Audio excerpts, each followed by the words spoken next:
No viljakus jumalanna on muistes Mesopotaamias on mitte ainult, vaid üldse kogu inimmõtlemises. Igasugused viljakus jumalannad on arhetüüpsed mütoloogilised kangelased. Inanna Ishtar siis seostatud Veenuse planeediga. Üpris arhetüüpne olek. Aga ka Inannasse on samamoodi, ta on Uruki suur jumalanna. Uruk oli üks kõige olulisemaid Sumeri linnriike. Ma loen siis paar rida ette, et millega see Inanna laskumine allilma, kuidas ta siis algab, et an kalta ki kalše neštu kaani na anna kupp. Tingir an kalta ki kalše neštu kaani na an kupp. Viimane lause on siis saami tsu duga am. Saami tsu on siis sinu ülistamine ja duga am on magus on. Et see on see klassikaline, et sinu ülistamine oli magus või meele järele, et see on siis hümni klassikaline lõpulause.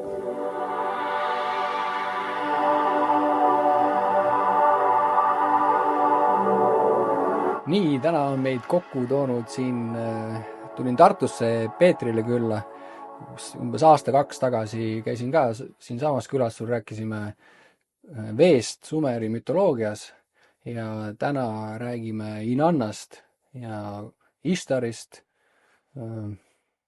roomlastel Veenus, kreeklastel Afrodite. Et minu kanali jälgijad siin teavad, et ma viimased aasta olen teinud rohkem astroloogiaga ja siis ma Inanna juurde jõudsin ka läbi astroloogia.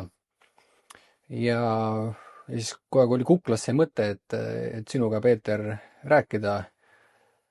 Kirjutasin sulle paar nädalat tagasi, et räägime Inannast ja olid lahkelt nõus, et mul hea meel, et saame teha seda. Aga kust pihta hakkame? Räägi meile, kes on Inanna? No kust pihta peab alati, kui jutt on inimtsivilisatsioonist või mütoloogiast, peab algusest pihta hakkama vanast Sumerist, kus siis jumalanna Inanna on pärit. Tegelikult ega tema nime interpreteerimiseks, eks ole, leidu ka mitmeid võimalusi, aga lõppkokkuvõttes kõige lihtsam on ikka öelda, et taeva jumala tütar näiteks või midagi sinna kanti, kuigi on ka väga palju erinevaid teisi lahendusi pakutud. Aga et etümoloogiad on alati, see on selline libedale teele minek, et parem on mitte mingisuguse jumalanna puhul või jumala või üldse mütoloogilise tegelase puhul mitte läheneda tema olemusele kuidagi tema nime tähenduse järgi, millel võib olla alati selliseid nüansse, millest meil vähimad aimugi ei ole ja ei saagi olla, sest me ei tunne vanu keeli. Et siis tihtipeale on mõttekas ikkagi mingi jumalanna või jumaluse karakterile, tema esinemistele, kujutamisele keskenduda kui sellele, et mida ta nüüd tähendab, see nimi või et seda võiks võib-olla isegi ignoreerida. Sama on genealoogiatega. Sumeri mütoloogias, kuna niivõrd paljude eri linnriikide panteonid on omavahel segunenud ja on tekkinud tohutult palju lokaalseid panteone ja jälle siis keskbürokraatlikke jumaluste panteone, et kuskil ühes tekstis võib tunduda nagu üks genealoogia ja teises jälle teine. Et see on ka, tuleb alati silmas pidada, millise riigi ja millise piirkonna panteoniga on tegu. Et võib-olla tihti mitte takerduda detailidesse, vaid arutleda selle üle, mis me teame ja mis olemas on. Et mitte mingisugused sellised niidistikke arutama hakata, nagu vanade keelte ja mütoloogiate uurijad sageli teevad. Et takerduvad mingi sõna või seosesse ja siis kogu arutelu põhituum lähebki sinna täiesti mõttetusse heietamisse, et mis see küll tähendas ja kes oli kelle õde ja vend. Et seda ei saa me suure tõenäosusega kunagi teada, kuidas vastaval ajahetkel nüüd keegi täpselt arvas. Ja kui Inanna siin Wikipeedia lahti lüüa, kui vaadata näiteks Inannat, Ishtarit, Afroditet või Veenuse jumalannat, siis esimene asi, mis nendega seostatakse, on siis armastus ja viljakus. no viljakus jumalanna on muistes Mesopotaamias on mitte ainult, vaid üldse kogu inimmõtlemises. Igasugused viljakus jumalannad on arhetüüpsed mütoloogilised kangelased. Lihtsalt Inanna ei ole selles arhetüüpses viljakus jumalannade kultuses ei ole mitte see ürgne ema või see ürg maa jumalanna või viljakus jumalanna, vaid ta on juba nagu teise põlvkonna jumal, et taeva jumala Anni tütar siis, kelle ta on maa jumalanna, aga selle algse mingi kujuteldava maa viljakuse sümboliga siis saanud, ehk ta on nende tütar või järeltulija.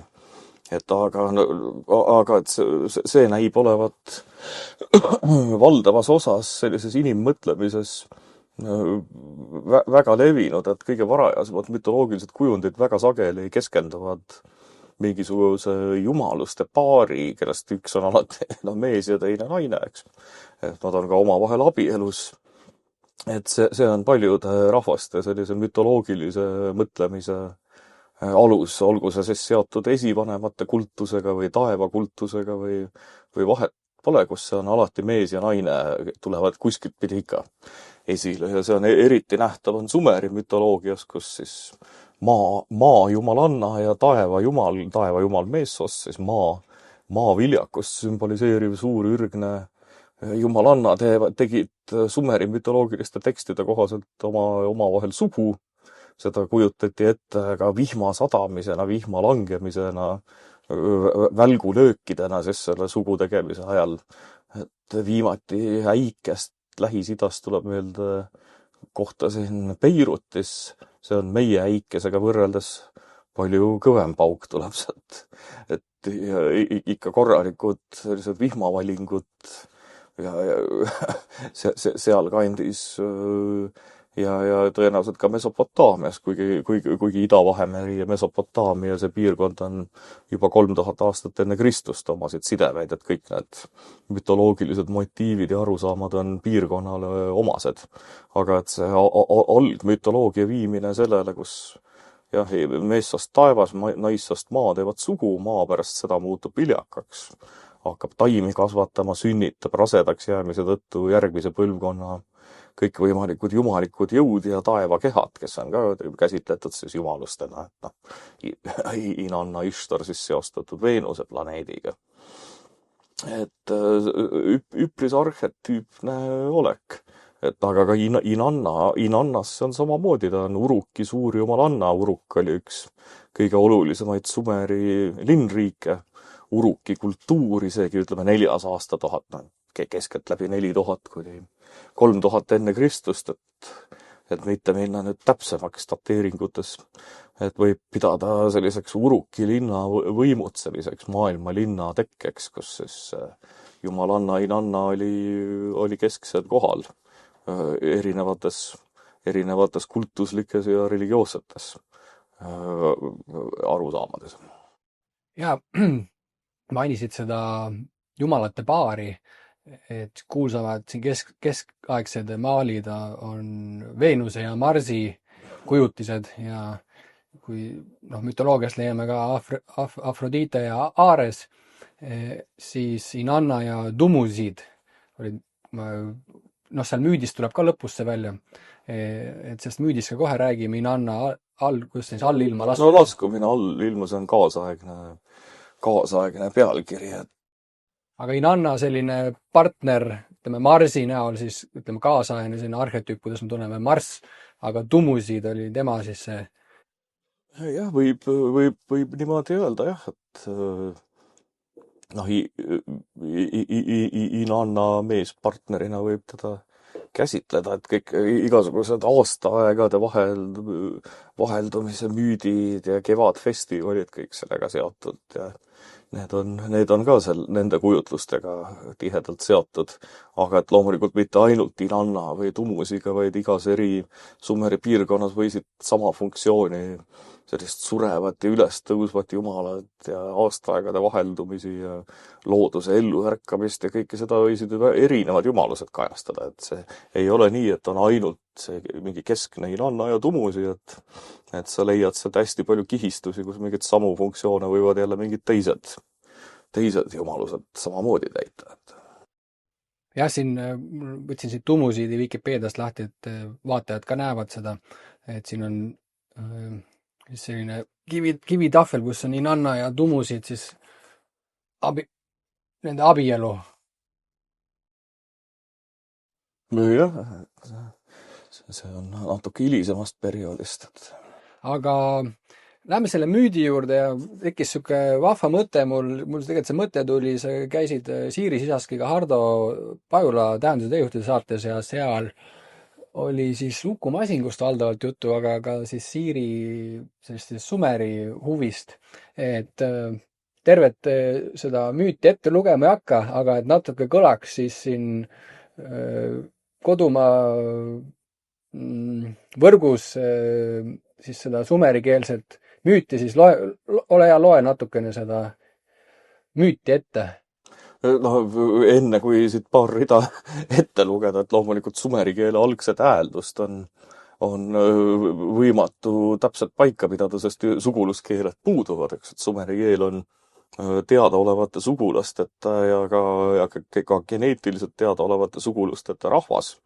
Et siis võta sa nüüd kinni, et kuidas seda hääldajat ja et mine sa tea, et äkki seal tulevad hoopis mingid Hiina ja sellised nõksud sisse, aga sumeri keel on põhimõtteliselt dešifreeritud akkadi keele baasil, kuna on mitmeid paralleel kakskeelseid tekste ja ka sõnaraamatulaadseid savitahvleid, kus siis on sumeri ja akkadi sõna on üksteise järel, et tänu sellele oli võimalik sumeri keel dešifreerida, et me teame, kuna semiidi keeled on elus täna.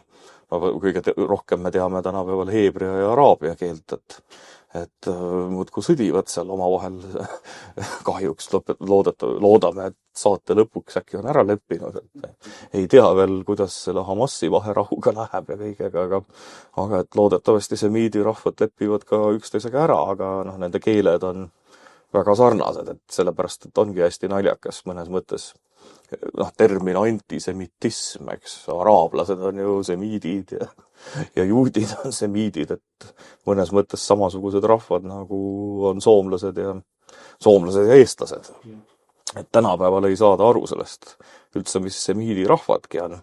Et aga tänu siis nendele elus olevatele semiidi keeltele oldi võimelised ka sumeri keel, mis on juba kuskil 1800 enne Kristust hakkas täiesti välja surema emakeelena. Et kui praegu siit midagi nüüd loen seda sumeri keele elektroonilisest andmebaasist, mida kunagi Oxfordi ülikool koostas, et mõned read ette, et siis ei tasu nagu arvata, et see hääldus täpselt, et selline oli.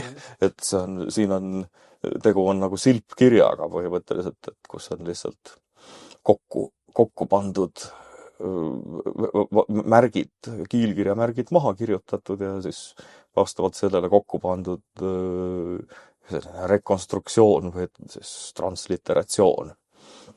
Et aga ma loen siis paar rida ette, et millega see Inanna laskumine allilma kuidas ta siis algab, et an kalta ki kalše neštu kaani na anna kupp.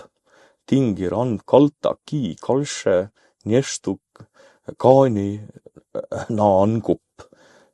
Tingirin anna an kalta kiše neštu kaani na an kupp.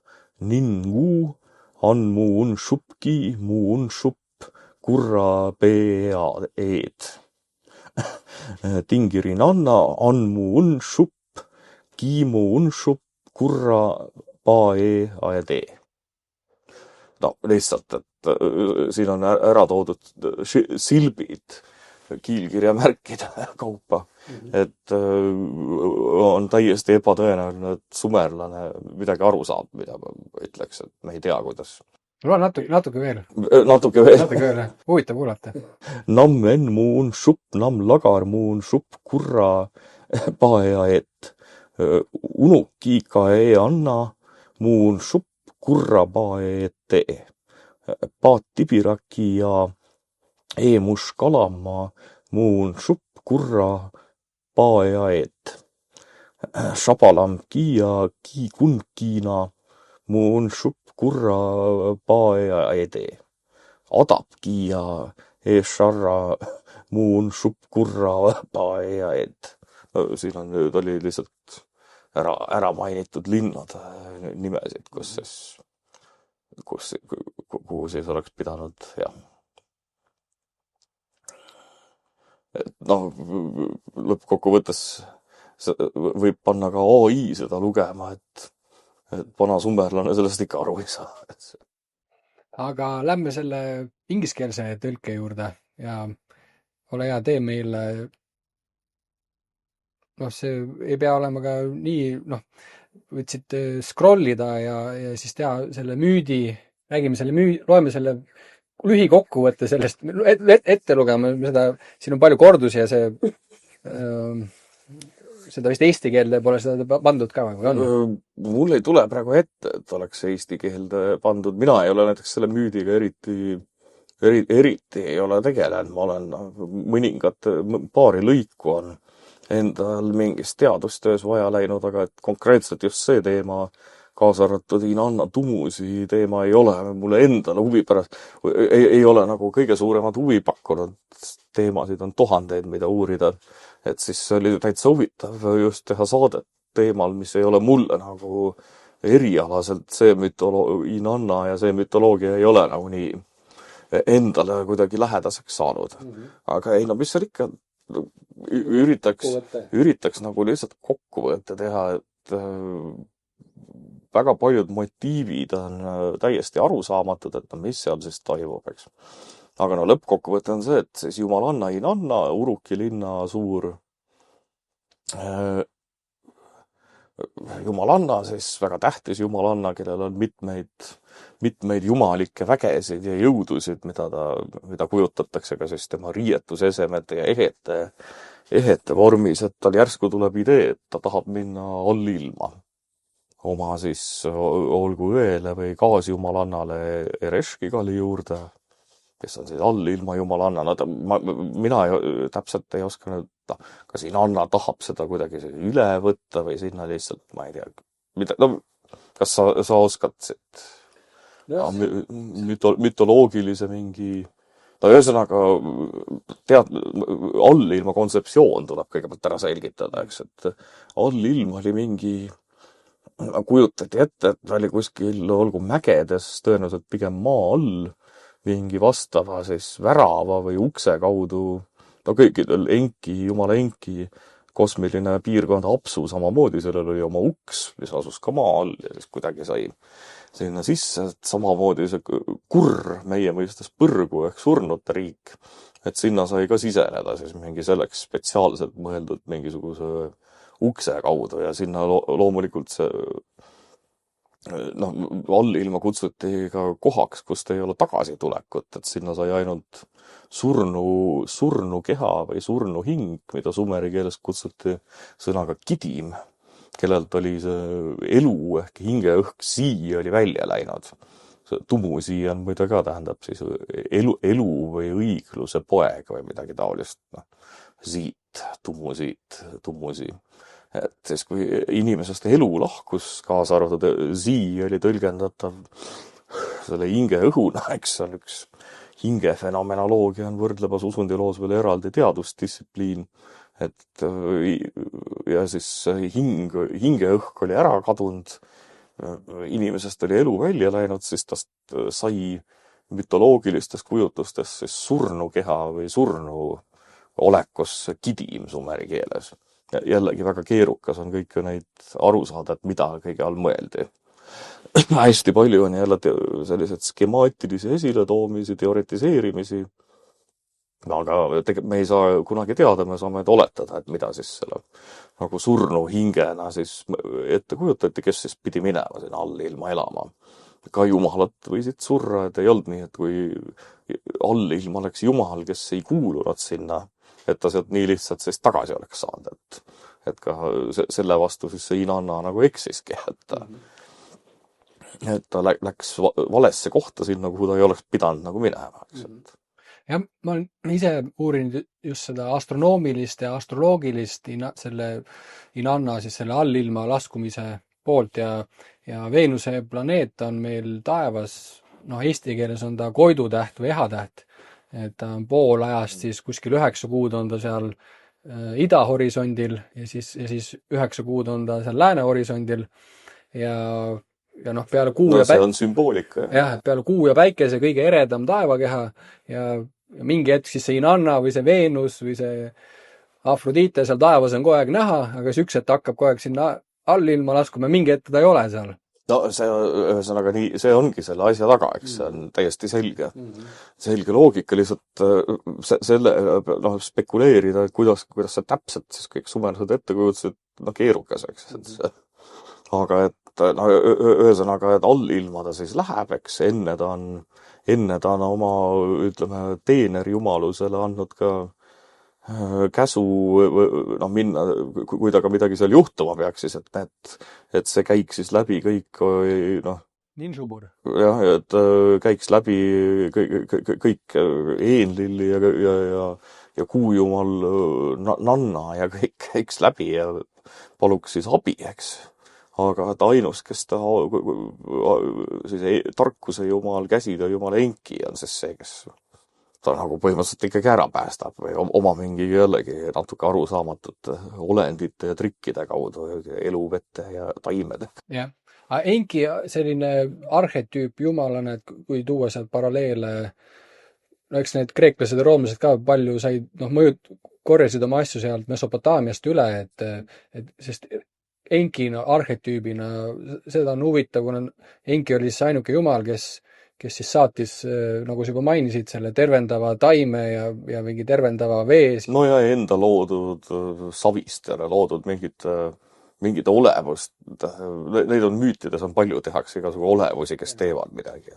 Veel mingid putukalaadsed olevust läksid sinna. Ei tea just. No, midagi taolist. Mütoloogilised pooljumalikud olendid, mida jumalad ikka mingis oli vaja teha, midagi tehti savist. Sama oli inimesega, et jumalad hoolisid inimesega savist, et noored jumalad ei peaks tööd tegema, et inimene oli siis, tehti savist ja jumalate verest nagu orjaks, et jumalad ikka süüa saaks, et siis. See savi kujund, see on üleüldine. See on üleüldine, jah, et ma olen seal Põhja-Ameerika neid müüte ja muinasjutte palju uurinud, siis sealt see savi looja ja savist loomine on niisugune väga läbiv teema, aga Enki selline arhetüübina, et no ta on Mircea Eliade ja selliseid asju ja ka Jung, eks, kes on nendel teemadel kirjutanud, et kaasajal midagi erilist. Kogu see kaasaja teoreetiseerimine ei ole mitte midagi juurde andnud, mis ongi, noh, kuidagi see teadus vaimselt seisaks. Et meil on igasugu hästi palju kirjutatakse, aga mingit mõtet suuremal osal sellest sees ei ole, eks. Et me võime siiani tagasi minna nende erialaklassikute juurde, kelle nagu algsetest ideedest midagi paremat tegelikult ei ole. On ainult tohutu hulk mingit tonnide viisi artikleid, mida eriti keegi ei loe, ütleme, ja kedagi ei huvita, et kirjutatakse oma raamat valmis ja siis 5000 tudengit korra loeb ja siis tuleb jälle uus tähenduseta raamat, et aga samas no Jung ja Eliade on vananenud, aga eks neil ikka on. Et neis on mõlemas endiselt mõte.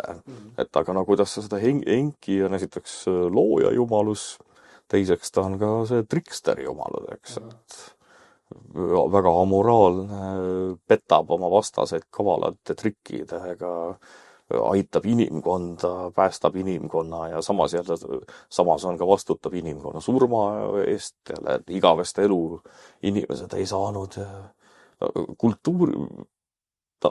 Kultuuri eeros on väga vale sõna, aga paremat nagu ei ole, eks, et põhimõtteliselt tarkuse, maagia, käsitöö, ütleme, ta on siis insener, meie mõistes inseneri, filosoofi ja jutuvest ja samas ka kangelase selline segu. Tema läks siis Inannale appi. No Enki tegutseb ta mõtleb kavala plaani välja. See Inanna oli veel surnud ka seal allilmas. Ja ühesõnaga ta läheb 7 allilma väravast läbi ja kõik ta need jumalikud jõud. No ja see on ka, võetakse ära, siis kui ta kohale jõuab, siis öeldakse, et nüüd sa oled surnud, et ei ole sul enam midagi, et nüüd jääd siia ja siis ta laip riputatakse veel kuhugi. mingi lihakonksu otsa. Ja noh, midagi sellise. Tõenäoliselt see ongi lihakonks või midagi. Et seal ta on surnud ja laip, eks. See siis sümboliseeribki seda, nagu sa mainisid, et tähte pole taevas näha või no, kus selline asi võib tulla. No ja siis lõpuks jälle mingi samamoodi trikitamisega saadakse ta sealt kätte.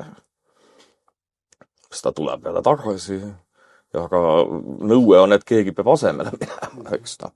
Ja siis lõpuks siis leitakse tema armuke nagu Tumusi siis, kes läheb asemele. No see on ju Koit ja Ämarik, eks meil midagi nagu sarnast natukene.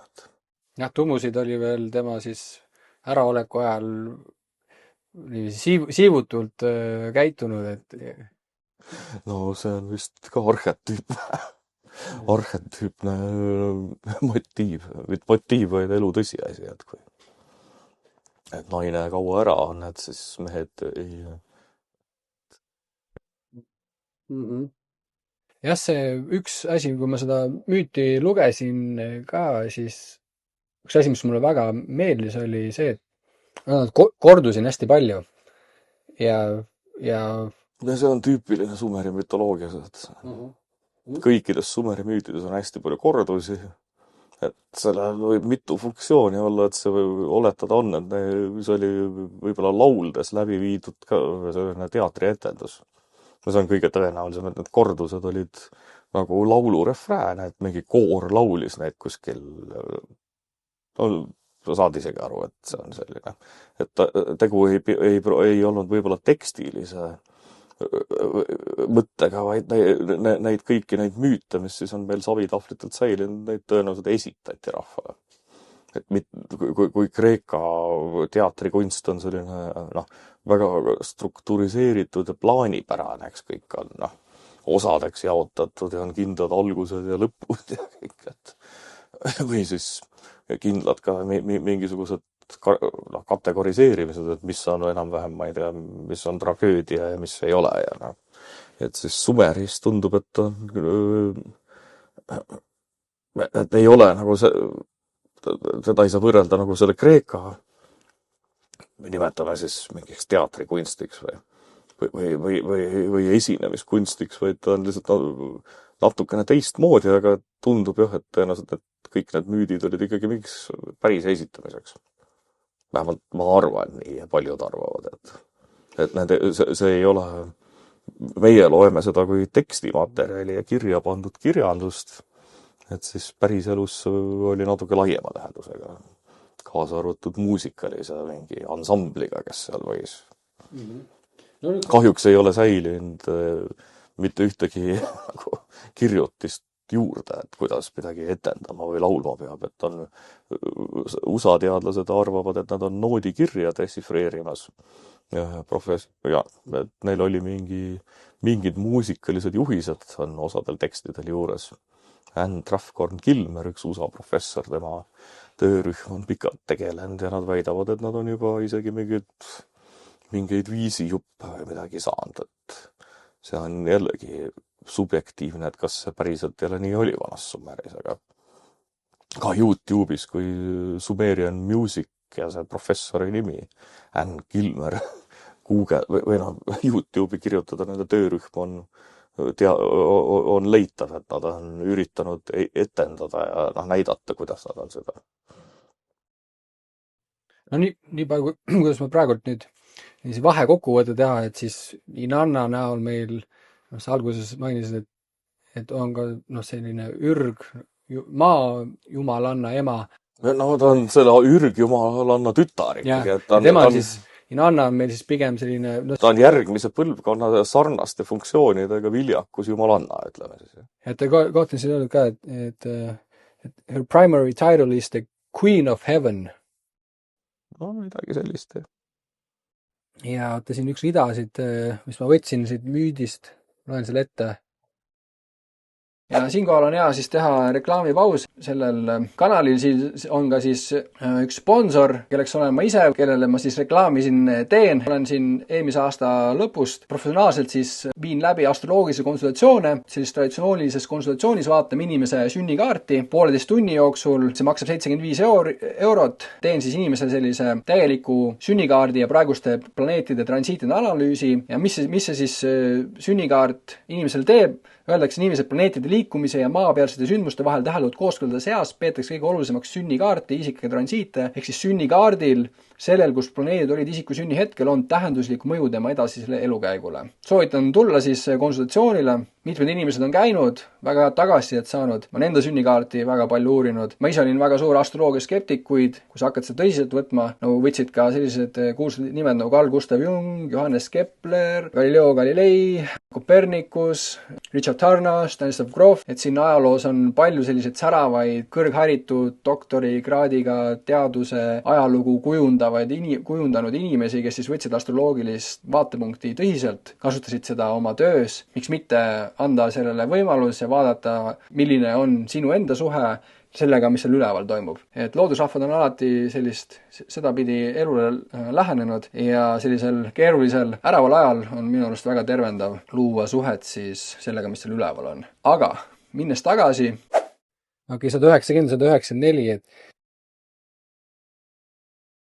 oma siis vihas isa Enlil vastas Ninsuburile, et my daughter craved the great heaven and she craved the great below as well. Inanna craved the great heaven and she craved the great below as well. The divine powers of the underworld are divine powers which should not be craved, for whoever gets them must remain in the underworld. Who having got to do that place could then expect to come up again. No see ongi lihtsalt see, et kui sa oled allilma sees, siis sa ei tule sealt välja enam, eks, sest sa oled surnud põhimõtteliselt kõik need, sa oled läbinud kõik need protsessid, kuidas surnu sinna siseneb, on selle mõte tõenäoliselt. Seda, kuidas surnu allilma sisenes, näiteks on teada, et kuningaid maeti jõgede põhja, eks me vist selles veesaates äkki rääkisime isegi sellest. Et siis palju igasugu teooriaid, kuidas surnu allilma siseneb, aga et sealt tagasitulekut ei olnud ja see oli tagasitulekuta maa. Ja siin saate alguses mainisin ka, et me ütlesime, et see Vikipeedias esimene asi, mis ta siis ütleb, et Inanna on siis Mesopotaamia jumalanna, armastuse, sõja ja viljakuse jumalanna. Ja kui võtta siis, vaadata seda kui arhetüüp, et selline armastus arhetüüp, siis see on ka esimene asi, mis tuleb siis Veenuse, Afrodite, Istari puhul välja. Ja haakuda selle mõttega, mis sa rääkisid, et Jung ja Eliade, kes on selle kallal tööd teinud, aga et sinu arvates siin, ütleme, et see arhetüüpide alal üldiselt. Jaa, et sinu arvates see töö, mis on siin tehtud, et on pigem, võib-olla ma sain valesti aru, aga ma kuulsin niiviisi, et see jäänud nagu sellisele teoreetilisele tasandile. Ma ei räägi mitte Sumeri, vaid üleüldisest usundioloogiast ja mütoloogia uurimisest. Et meil ei ole mitte midagi nendele klassikalistele autoritele päriselt juurde panna. Sa võid kõik sellised sügavamad mõtted mütoloogiast tegelikult ära seletada sellega, mis juba on ära tehtud. Peale ei ole tulnud oleks vaja mingit sama andekaid teoreetikuid, kui need Jung ja Eliade olid, kes teeks midagi uut, aga ei ole. Et Sumeri mütoloogia uurimine on tohutult arenenud, et väga-väga tohutult. Et nende ajal nad ei teadnud mitte midagi peaaegu Sumeri mütoloogiast. Et see, ma ise tegelen arhetüüpse astroloogiaga ja see 10 planetaarset arhetüüpi ja täna me siin oleme siis keskendunud sellele Veenuse planeedile. Ja kui ma mõtlen nende sumerite peale, siis neil oli selline välja kujunenud eluviis või mütoloogia seoses siis taevaste nähtuste liikumistega. Et siin keegi ütles hästi ka, et kui sa näiteks lähed, ma olen siin vanimad säilinud tekstid planeetide kirjeldustest on Aleksandria linnast, siis siuke mees nagu Vettius Valens, kes oli seal Claudius Ptolemaiose kaasaegne. Ja seda on siis Tarnas ja teised ka öelnud, et näiteks, et kui sa lähed Aleksandria sellesse linna, Ptolemaiose ja Valensi aega, et kui sa seal ütled sõna Veenus, siis nende jaoks see tähendab hoopis midagi teist kui meie jaoks, sest nad elasid selle sees. absoluutselt muidugi, ja nüüd ma mõtlen, et kui ma tegelen selle arhetüüpse astroloogiaga, siis selline arhetüüpide taasavastamine läbi siis Inanna, Veenuse, Afrodite, et mingis mõttes taas luua siis sellist mütoloogiat või et taevas on ikka samasugune, et mis see tänapäeva, sellest me oleme vist eelmine kord natuke rääkisime ka, et see tänapäeva müüt, et mis müüdis me elame, seda on Hardo Pajala küsinud, mis müüdis me elame või mis müüti me loome. Me praegu elame muidugi müüdis. Selles suhtes, et kõik, mis kogu maailm põhinebki müüdi loomel ja mingisuguse müüdi järgi askeldamisel, et Eesti Vabariik on samamoodi. Eesti Vabariik on mütoloogiline nähtus, mille pärast teatud inimesed, kes vihkavad religioone ja mütoloogiat, ei salli ka rahvusriike, eks see on täiesti paratamatu põhimõtteliselt, et ei saa lihtsalt mitte midagi ei saa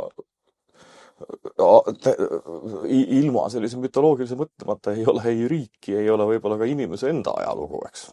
Ma mõtlen inimese enda mõtestamist ilma müüdita ja täpselt nagu sa ütlesid, et taevas ja maa on kogu aeg igal pool samasugused ja Veenus samuti. Ja see on ja elu ja surm ja sünd ja kõik. Ja viha ja armastus, need on ikka samad, täpselt nagu ka planeedid. Ja seetõttu on paratamatu, et olgu see seal Ptolemaiuste ajal või Sumeri vanade kuningate ajal loomulikult täiesti arusaadav, et tekivad sarnased kuvandid ja tunnetused ja mida saabki arhetüüpideks nimetada looduse või füüsilise keskkonna paratamatuse tõttu, et sa ei pea mingeid laenusi omama, vaid need võivad tekkida, arhetüüp ongi see, et ta võib tekkida eri paigus ilma mingisuguse isegi seose või laenu olemata. Et see planeet Veenus on kindlasti üks, mis neid tekitab. Välja arvatud, et tänapäeva inimene ei vahi mitte taevasse, vaid täpselt nagu sõber praegu helistas saatele, et meie vahime alla niimoodi, et siis ma pakun, et veel 50 aastat tagasi põllumees vaatas ka üles taevasse ja mõtles mingite tähtede üle. Et tänane inimene üldiselt ei kipu vaatama. Ja. Et selle tõttu võib-olla kaasaja inimene ei mõista ka seda, mis tunded võisid olla siis mingil muisel inimesel, olgu võib siis seda sama planeet Veenust jälgides. Aga et juttu tuli ka Inanna või õigemini Ishtari sõjakast iseloomust. Et see kõikide eelduste kohaselt, millest ma olen natuke arutlenud paaris asjas. Et ikkagi oletada on, et see sõjakas Ishtar või Inanna, et see võib olla see miidi. Ehk siis Ashtar, Ishtar, see semiidi ekvivalent Inannale, mis siis sünkroniseerus, hakkas Ishtar, akkadlaste Ishtar ja sumerlaste Inanna hakkas siis sünkroniseeruma kuidagi, kui sarg on 2300 kanti oma impeeriumi tegi. Siis vallutas osad Sumeri linnad ära ja asutas akkadlaste juhitud, aga Sumeri kultuuril põhineva impeeriumi, et sellest ajast omandas ka Inanna rohkem arvatavasti teatud selliseid sõjajumalanna. Ja see sõjajumalanna jälle, kui Veenust vahtida taevas, tal on sellised kiired ümber. On näha isegi, et ta võibki meenutada mingi oda käes või sellest hirmuäratavat taevas liuglevat. See võib olla see tema sõjajumala asi võib ka sealt tulla või jumalanna. See on lihtsalt mõte, et kui ise Veenust olen vaadanud ja ka tema kujutisi, teda kujutatakse ju ka kiirtega ja nii edasi, et sealt võib jääda sellest planeedist selline teatud mõttes sõjakas mulje. Aga see on tõsi, et Inannast ka, et ta muutub rohkem. Algselt tundub ta olevat Sumeri viljakus jumalanna, aga et ta omandab tõenäoliselt semiitide mõjul ka selle sõjajumalanna tähenduse juba Sumerite ajal. jah, ma olen uurin neid, Veenuse müüte sealt loodusrahvaste poole pealt ja siis siit lääne suuna pealt, et siis ma olen märganud ka sellist mustrit seal, et kui Veenus on näiteks selle ehatähe faasis või kui ta on koidutähe faasis, et siis ühes ta kannab rohkem selliseid sõjakad omadusi ja teises siis rohkem selliseid armastuse, aga et nendel hommiku ja õhtutähe faaside Veenuse vahel on mingid sellised vaibi erinevused. Nii ta on, jah. Et aga see on jällegi looduse vaatlemisest kuidagi tekivad tõenäoliselt sellised, et siis armastuse ja viljakuse ja söögi, eks, see urukivaaski, millest me vist rääkisime, saatsin sulle pildid, mingi 3100-200 enne Kristust, et seal Varka vaas. Varka vaas, nagu võime urukivaasiks kutsuda seal Uruki linna järgi. Ja Inanna on seal peal siis. Oletad on, jah, ta on kõige kõrgem vägi siis seal selle vaasi peal, kellele kõik inimesed toovad ohvri enda, tähendab süüa ja liha ja vilja ja kala ja kõike saatusi, et see Uruki vaas on üldse, ta võtab ka kokku, ütleme siis 5500 aastat vana tollase maailma hierarhilise nagu pildi, millest me ka rääkisime eelmises saates, et siis kõige aluseks on vesi, sealt edasi järgmises sektsioonis kasvavad taimed, järgmine hierarhias on loomad, eks, kes söövad taimi, ja siis omakorda loomadest üleval on inimesed ja siis kõige kõrgemas sektsioonis on jumalad. Ja siis jumalad võtavad kõikidest nendest loodusest, mis on, saavad ohvriande inimestelt ja inimesed on põhimõtteliselt kujutatud siis selle jumalanna teenritena. Inimesed ongi olemas, et siis seda loodust, nagu öeldakse, manageerida ja viia jumalatele siis süüa. Ja Inanna oli kindlasti just sellise organiseeritud viljakuse põllupidamise jumal selles Uruki kontekstis algselt. Ja hiljem saab tast ka üks sõjaga seostatud jumalanasid. Jah, sellega mul kohe meenub see, et ütleme võib-olla siis ajaloost kõige lähim tsivilisatsioon, kus siis veel nendele jumalatele neid, seal Jupiter ja Saturn, Veenus, kus neid ande viidi, oli seal siis Caesari ja Rooma impeeriumi seal alguse ajal, kui siis enne kui veel Kristus ei olnud veel jõuliselt sisenenud, et seal roomlastel see kõige suurem püha, mis seal detsembris on see Saturnalia, mis oli selline, algus oli ta paar nädalat ja siis ta kogu aeg pikenes, et põhimõtteliselt terve detsember pühendati siis selle Saturni jumalale ja seal siis templid, kõige Jupiteri, ehk siis selle, ta seostati ka teda äikese ja tammedega ja sellise kõrge tarkusega. Need olid kõik Roomas siis mägede otsas olid need Jupiteri templid.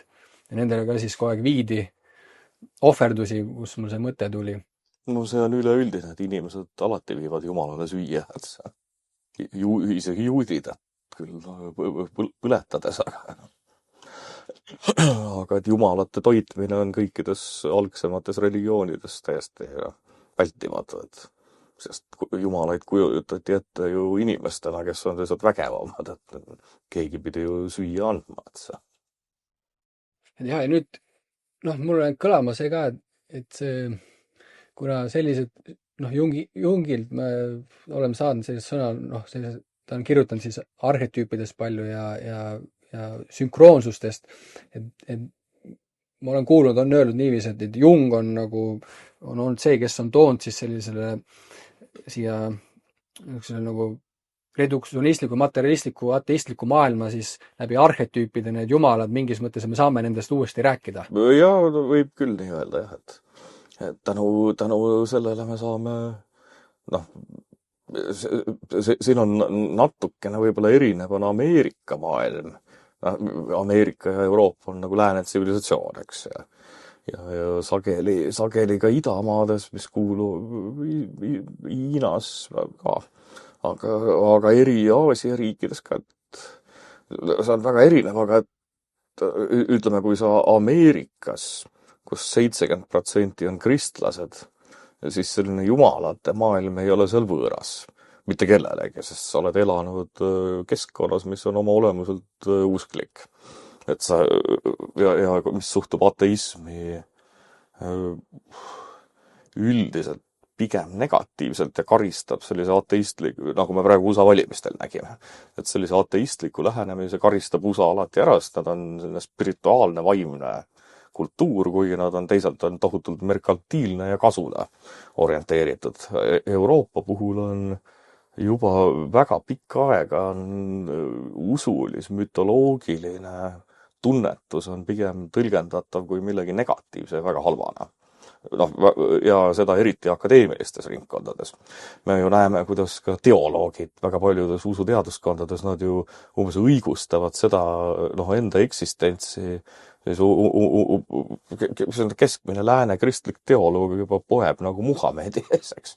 Räägib juttu, kuidas hirmsasti on kõigile liiga tehtud ja teevad kirikutest mingit sotsiaalmaju ja ühesõnaga sa näed, et selle suurele osale lääne võib-olla protestantlikest kirikuõpetajatest ja võib-olla ka teoloogiaprofessoritest, et neil ei ole usk või mõnes mõttes ka mütoloogiline on vale, ütleme seda, transcendentne, võib-olla on see rumal sõna, see on nagu see Sulev Nõmmiku kunstikriitiku sketš, kus ta kasutab võõrsõnu, aga et siis see transcendentne või mingisugust teistpoolsust tunnetav või reaalsuseks pidav elutunnetus on Euroopas väga põlu all ja väga pikka aega. Uku Masing oleks seda nimetanud siis selleks teiseks maailmaks, eks, aga nimetame, kuidas ta transcendentne, piire ületav on väga õige sõna. Et selline elutunnetus on Euroopa kultuuriruumis põlu all ja USA kultuuriruumis pigem jällegi ülikoolid on läinud, on valdav osa on tõeliselt sellised ateistlikud, aga et ühiskonnas sees on see elutunnetus teistsugune. Sellest eurooplane ei saa aru tegelikult ja samas ameeriklane ei saa aru jälle eurooplasest, et laias plaanis, et siis akadeemilises maailmas mõnes mõttes raskendab mütoloogia uurimist samamoodi asjaolu, et ei suudeta selle, ütleme, ateistliku, võuk on vale, ma ei tea, mida nimetada, ikkagi ateistliku uurija poolt ei suudeta mõista, et inimene reaalselt midagi usub. Sest usku ei ole olemas või religioosset tunnetust, seda kõrgemat väge ei peeta võimalikuks, seda peetakse selliseks lapsikuks lolluseks. Iga kristlane, kes kuskil kirikus palvetab või risti ette lööb, tõestab väga hästi, et ei ole päris nii, maailm ei toimi nii. Aga tänu sellele, et sa ei suuda ja see inimene, kes ei ole võimeline tunnetama, siis nimetame seda olgu jumalik vägi või mida Uku Masing teine maailm oleks öelnud. Kui ta peab selle potentsiaali reaalselt eksisteerida võimatuks, ta ei saa mitte kunagi ka mingit müüti, vanade rahvaste müüti uurida sellelt tasandilt, millelt need inimesed selle kirjutasid. Sest nende jaoks tähendas kõrgemat tegelikkust, päris reaalsust, eks. Ja kui tänane uurija ei suuda seda tunnetada, mida muistne inimene tunnetas, siis on lootusetu, et sa saad kokku oma analüüsina mingi 300 leheküljelise või ka 20 lehelise lihtsalt mitte midagi ütleb analüüsi, mis ei ütle, ma ei tea, müüdistruktuuri analüüsid, mida mitte keegi ei loe ja mis ei vii ei teadust ega mõtestamist edasi, et see on. Ma usun, ma tegin siis selgeks, et mida, et kui sa tahad uurida seda, mis oli muistsetele inimestele püha mõnes mõttes, kuigi müüdid ei olnud ka pühad, seal oli palju ka profaanset, nagu ütlesingi, etenduskunst ja meelelahutus oli suur osa, aga piibel on ka meelelahutus suuresti. Aga kui seda püha tunnetust, nüüd lähme Rudolf Ottoni, et kui seda ei eksisteeri, siis tegelikult ei ole võimalik muistset mütoloogiat ega elutunnetust tõenäoliselt haarata. Et mitte mingit objektiivset kõrvalseis ja meetodit ei ole selles. Jah, selle mõtte võtab minu meelest hästi kokku, mis ma olen kuulnud, mida on Jungi kohta öelnud, aga ma olen ise palju USA-s olnud ja öö, viimasel 3 aastal seal siis sa, noh, ja et see, mis sa rääkisid, see väga haakus mulle ja aga mis mul see mõte see, et noh, ma olen seal ka nende indiaanlastega olnud ja Jungi kohta on sama asja, et mitte, et Jung ja need indiaanlased, nad mitte ei usu sellesse, vaid et nad teavad seda. ja no, ma seda räägingi, et See võtab hästi kokku selle. Et seal ei ole nagu usuga ei ole mingit pistmist. ei täpselt, et ja see ongi tänane selline ateistlikult perspektiivide uurija peab usuks seda ja mida teine teab nagunii või mis on tema elutunnetuse paratamatu osa, millest ta noh, mille üle ta ei kalkuleeri, vaid ta elab selle sees ja see, täpselt. Ja see Ameerika ja Euroopa võrdlus on ka väga, väga hea, et seda nagu tajub ainult seal ka koha peal nagu olles, et see hoopis nagu teine suhe siis religiooniga, mis neil on, võrreldes mis Euroopas on ja kui sa proovid siin Euroopas seda seletada, siis nad isegi nagu, nad ei saa aru sellest. ei, absoluutselt, ei, mitte mingil moel. No, selles osas nagu ongi, et USA keskmine inimene, noh, lihtsalt mõtlen, kellega kokku olen saanud mingi sõjaväelane või lihtsalt mingi kultuurihuviline või ka teadlane ka, et seal on väga suur vahe, et kas ta kuulub sinna vasakakadeemilisse traditsiooni või siis teistsugusesse mõttemaailma. USA-s on enamus, on ikkagi see, noh, ütleme, kristlik või püha tunnetav elutunnetus, aga et ka Ameerika sees on need hästi-hästi erinevad. Põhimõtteliselt see ateistist selline, no ütleme, võitlevast ateistist sotsiaalse õigluse sõdalane on sellest Ameerika tavamõtlemisest veelgi kaugemal kui keskmine Ameerika eurooplasest, et siis tegelikult see on, USA-s on ju mütoloogiline võitlus põhimõtteliselt kahe eri elutunnetuse vahel. Ja siis seal veel varjus on indiaanlased ka, kellel on säilinud väga puhas olemisviis. Sellepärast nad väga, ma olen vaadanud, ei salligi neid ateistlikke liikumisi, vähemalt mulle on mulje jäänud, et mitte, et nad vist väga paljud hõimud, et mitte, et nad mingeid seisukohti võtaks, aga mul on tunne, et nad on nagu ka vapustatud sellest, et mingeid muistseid uskumusi või vähemalt ma olen kuulnud, mida saamid arvavad, et samamoodi saamidele ei meeldi soomlaste selline profaniseerumine või mingisuguse vaimu kaotamine, et just väikerahvad, väikehõimud, kahjuks eestlased võiks rohkem tunnetada, aga tihti väike rahvakillud, hõimud omavad rohkem seda, sellist mingit võimet üldse mõtestada mingeid müüte või aru saada. Siin eelmise aastal siis tegelesin palju kõigi 10 planetaarse arhetüübiga ja uurisin neid mütoloogilisi juuri antiikmütoloogiast ja Veenusega tegelesin ka arvestatava hulga ja siis leidsin vanim meile säilinud siis selline kunstiline kunst siis või maal või kuidas seda nimelt, seinamaal on siis Pompei linnast ja mis on ka siis Afroditest. Nojah, see on Pompei ja Herculanum, seal on tohutu paljusus neid säileid. Et praegu küsida siit niiviisi või visata siit teemana õhku, et kui meil on Veenus ja Marss ja siis Inanna ja Tumusid ja teisi neid planeete on veel seal, Jupiter ja Merkuur, Saturn, mis on siis silmaga näha, Kuu ja Päike. Et täna meil on vähe sellist arhetüüpset, ütleme, et kui võtta siis need sumerid või kreeklased või roomlased või siis seal mõned loodusrahvad, et nad vahtisid siin üles, nägid, et seal on neil ei olnud kuhugi mujale vahtida, sest õlilamp ei andnud piisavalt valgust, et nagu neid maale öö ajal vaadata, et õues taeva jälgimine oli paratamatu meelelahutuse osa. Ja vaatasid siin üles, nägid neid 7 silmaga nähtavat planeeti, täna võib ka siis sellist arhetüüpi seal üleval ja tundsid seal kuidagi iseennast ära. No võib ka nii öelda vist, jah. ma arvan, mitte ainult roomlased, vaid kõik sellised tsivilisatsiooni saavutanud rahvad, et kuigi no tähtede uurimine algas juba väga arhailisel ajal, et tõenäoliselt ka 50 või 100 liikmelisel igal hõimul oli mingi tüüp, kes oli tähelepanekuid teinud kuskil kiviajal. Et see loogiline, et tänapäeva inimesed, eriti linnas, sa ei näegi tähti, eks ju, suurem osa inimesi. Planeete näeb veel õnneks. No väga harva, minu arust on nii hele, et Jupiteri näeb ja vaatasin, ma olin Manhattanil, siis tähti ei näinud, aga Jupiteri nägi, kuna ta on nii ere. aga no ikkagi jah, linnades ei ole, et suurem osa lääne elanikkonnast ja kogu planeedi elanikkonnast Aafrikas juba samamoodi elab ju linnas, et see inimese kollektiivteadvusest hakkab see nagu tähtede vahtimine kuidagi tõenäoliselt ära kaduma.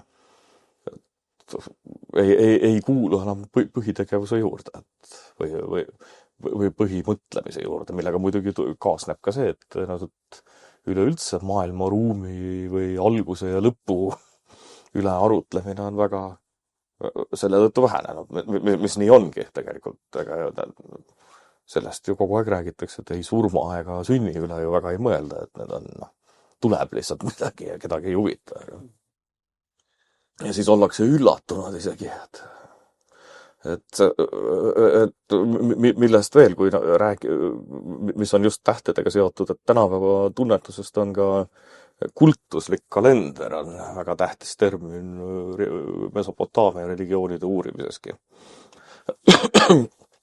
Mis on siis põhimõtteliselt aastaaegade vaheldumisega seotud kirikupühad või templipühad. Et kui vanas Mesopotaamias ja ka ristiusus on iga nädal on mingi tähtpäev, mida sa meenutad või mingi festival. Et siis kogu inimese elu oli seotud aastaaegadega, looduse viljakusega ja pööripäevadega ja suuremate ja väiksemate mingite jumaluste auks korraldatud festivalidega. Või ühesõnaga kogu elu keeles kalendri ja aastaaegade vaheldumise ümber. Ka paast tuli liha kokku hoida, et siis paastu üks mõte on kokkuhoid, aga teine on jälle usuline tähistamine, mis on seotud aastaajaga, eks, et toitu järsku jääb vähemaks enne kevadet. Ja see praegu on ju kultuslik kalender, USAs on tõenäoliselt jälle rohkem, sest seal on kristlikud pühad kõik tähistatud.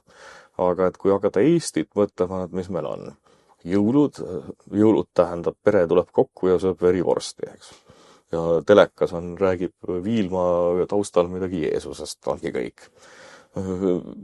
Edasi on uus aasta, siis joome purju. Mis siis tuleb? Vabariigi aastapäev, ka pidu. Midagi on veel, eks. Suurt reedet, keegi ei tea, mis see ongi. Okei, see maipühad ka, eks, või Volber. Tudengid tudengid teavad natuke rohkem asju. No jaanipäev ka. Ja siis on jaanipäev, jälle lõke ja joome purju. Ja siis hakkame ootama, taas iseseisvumispäeva. Mis meil veel on? Ongi kõik, siis tulevad jälle jõulud. Et ja see ei ole aastaaegadega üldse seotud. Aga et kõik vanad, ütleme, kultusliku kalendri või kirikukalendri, see oli täiesti aastaaegadega lahutamatult seotud. Et siis see tähtede või maailmaruumi vähene uurimine või tunnetamine on seotud ka kalendri muundamisega. See on jälle teema, millest väga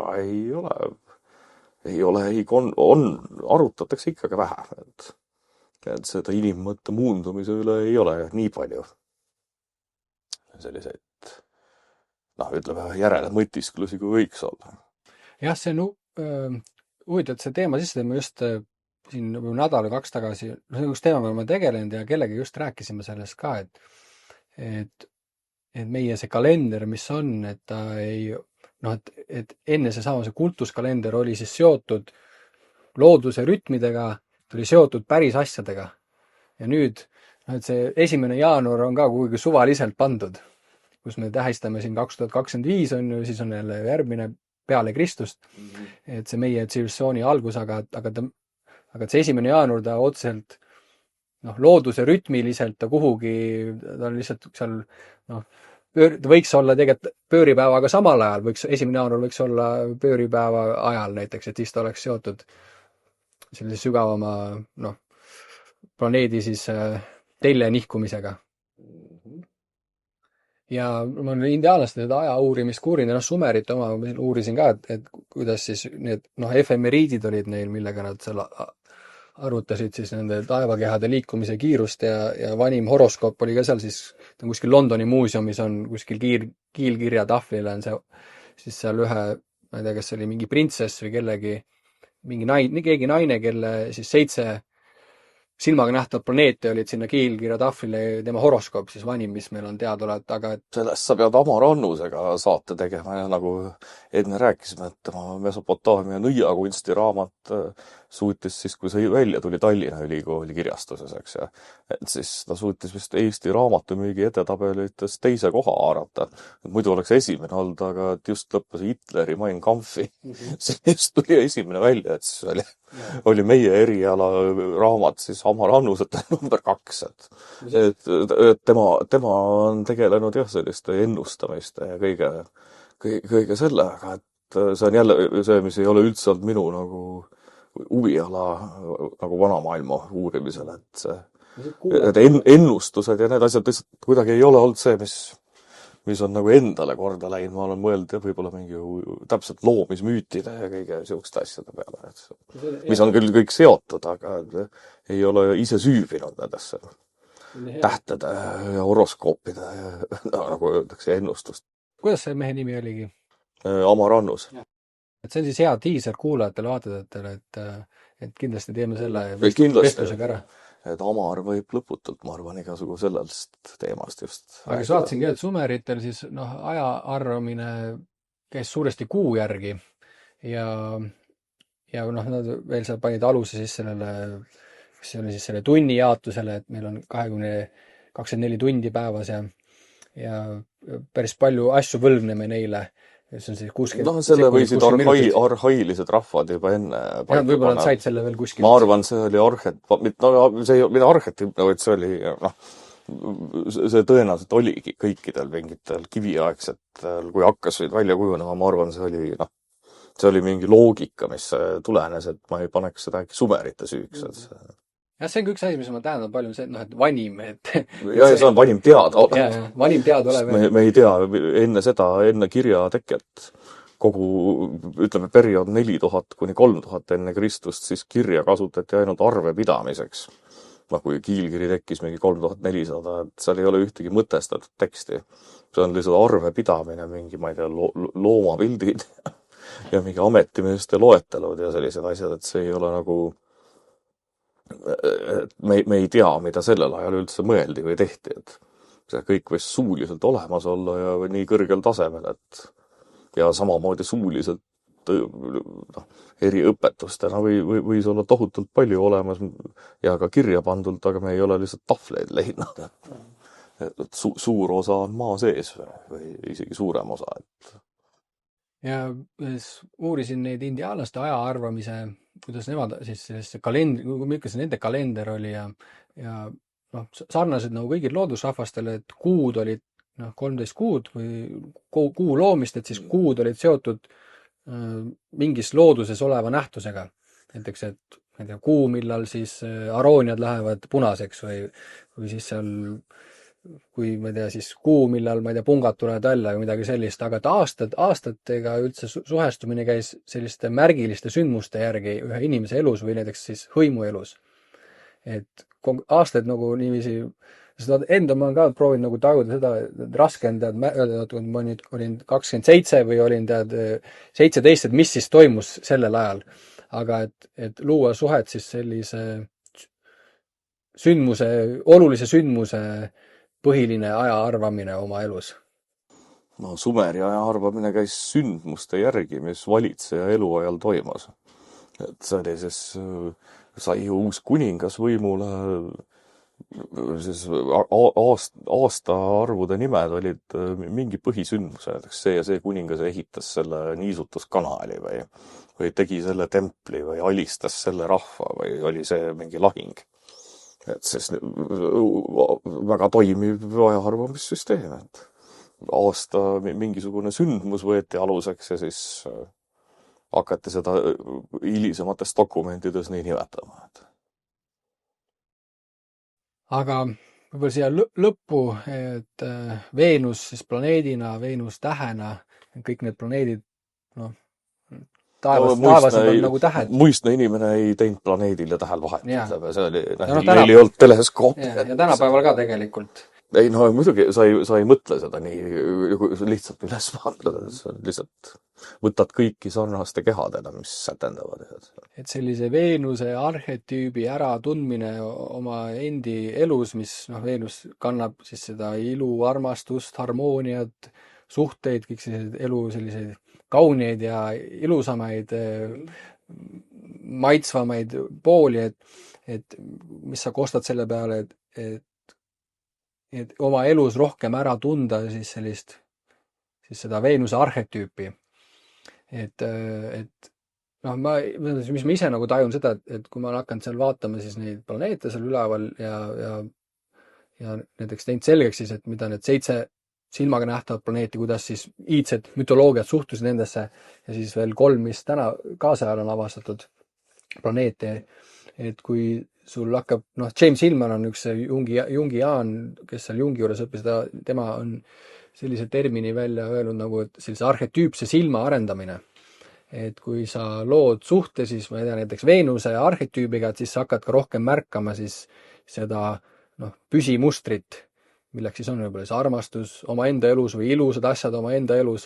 Et täna ma näen palju sellist, nagu see tähenduse kadumist või sellist tähenduse kriisi, et inimesed nagu ei ole seda mingit sellist orientiiri või sihikut, mille järgi siis elada mingis mõttes, et need sellised ilusad asjad on tegelikult olemas, aga me kuidagi ei taju neid. No see on juba läheb Nietzsche valda, et kui see, nagu öeldakse, kui Jumal on kehtetuks tunnistatud, siis tegelikult asemele mitte midagi võtta ei ole, eks.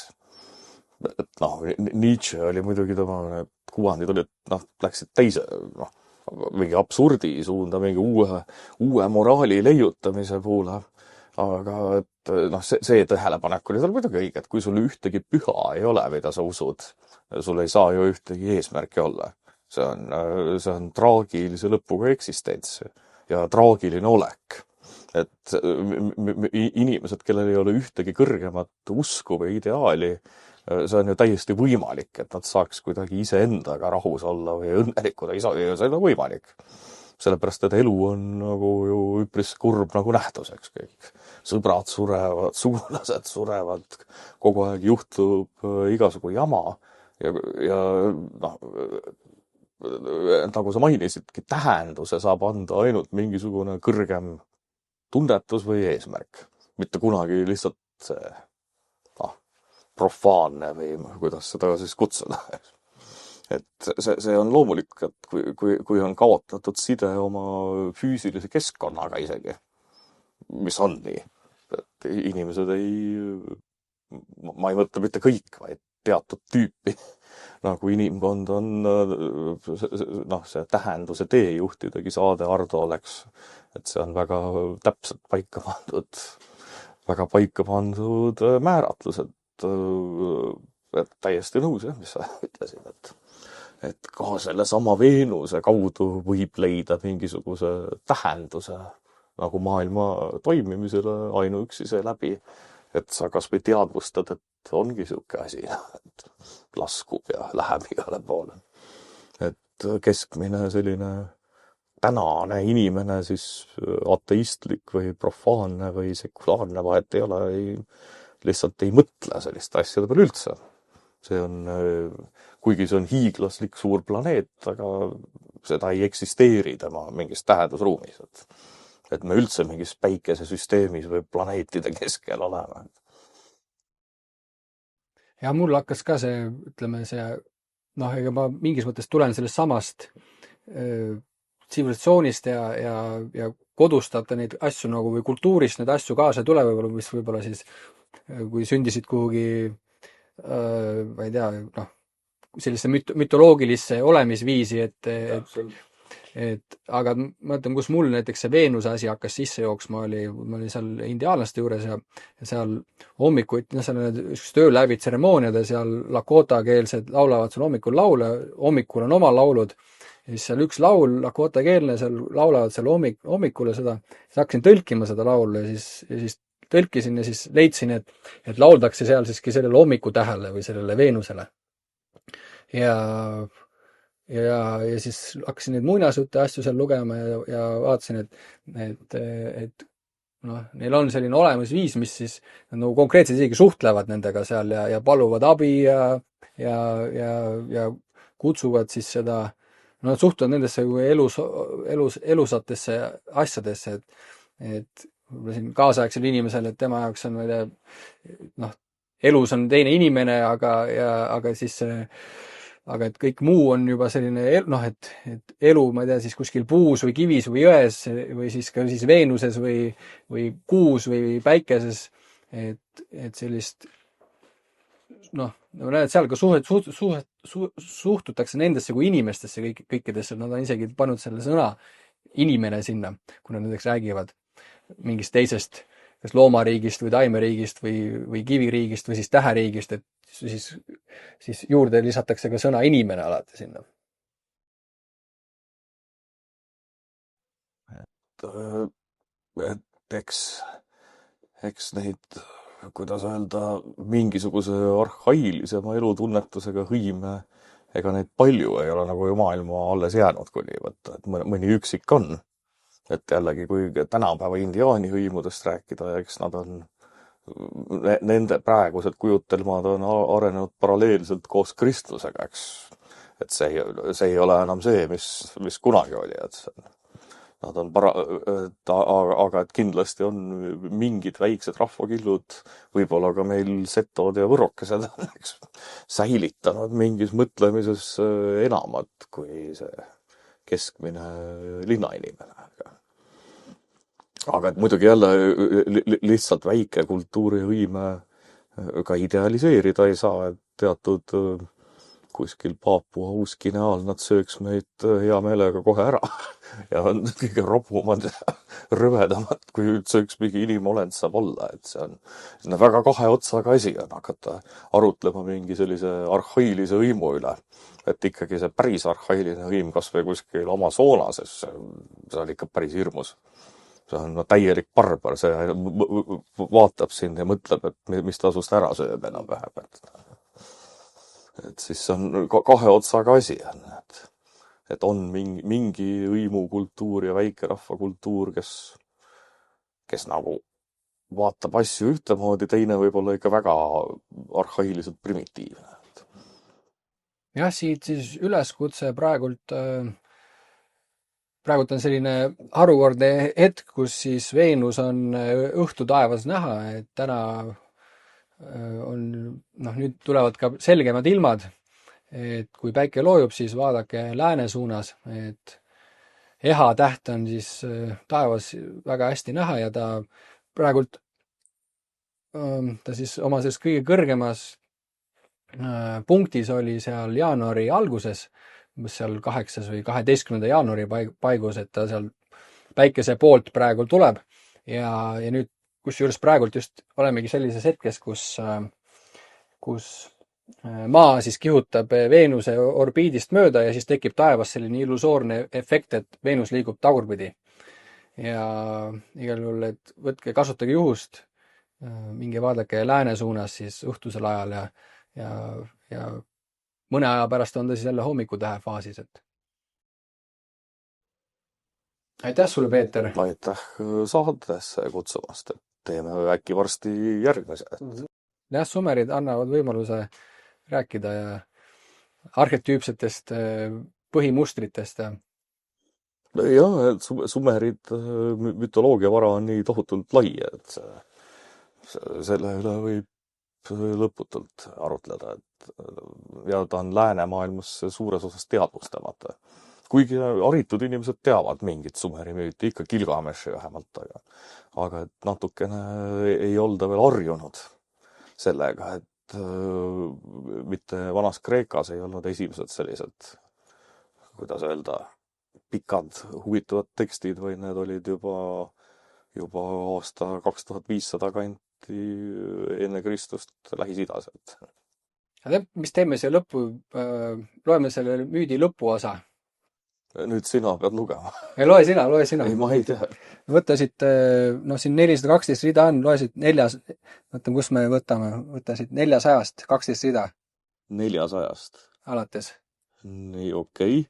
See on kiisikil inannake nimme nammu nii iptarre kašaka zabar giri nangake humura aatse tumulu kuktsukene kinnam iine nam tarra tinannake urheen namma am errim she nin imma ken she mu ta apsi iine meelea sae mu masham ninsu mu masham utsae aldidie utpi he tushe nin zu aldidie upi he purre kuudinanna tumusi sakpishe piin shum-shummu kuuk hereski kallake saami tsu tuugam. Saami tsu tuugam, sumeri keele kõik, mitte kõik, aga suur osa ülistushümne ja müüte lõppesid mingisuguse jumala ülistamisega ja siis see on siis mõnes mõttes ka hümn siis sellele Ereshki kallile ja Inannale, et viimane lause on siis saami tsu tuugam. Saami tsu on siis sinu ülistamine ja tuugam on magus on. Et see on see klassikaline, et sinu ülistamine oli magus või meele järele, et see on siis hümni klassikaline lõpulause. Väga kena. No ma ütlen ka siis, et kuidas siis Inanna, sinu ülistamine magus on, jah? See kõlab ilusti. Täpselt. Saami on ülistus. Suu on sinu ja tukk on magus, ütleme siis, ja amm on. Tukk, amm. Kena. Aitäh sulle, Peeter. Aitäh saadet tegemast, et oli väga meeldiv.